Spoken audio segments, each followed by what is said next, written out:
And you're a convert to Catholicism, and I noted this interesting piece by another convert, Sohrab Ahmadi, in the New York Times over the weekend, who also talked about Pope Benedict. He wrote that one of Benedict's chief complaints was that the modern world tried to force everything into a narrow scientific lens, crowding out deeper mysteries. And I'd love to hear your reaction to that idea.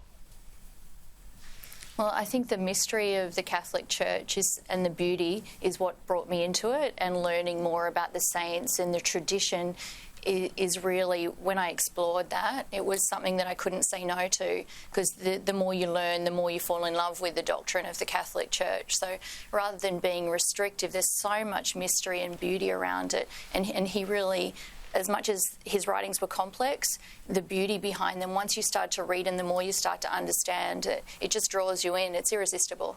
And finally, Joanne, how do you think and hope Pope Benedict's work, and particularly his prodigious volume of writing, will influence the Church in the years and decades to come, especially as the Vatican will one day have to choose a successor to the current Pope, Pope Francis?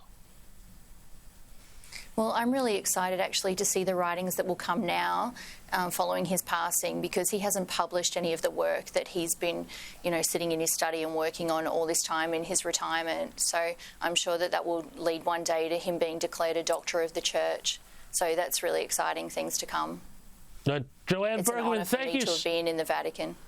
It sounds absolutely like it was an honor and a privilege. And Joanne, thank you so much for sharing your thoughts and insights with us.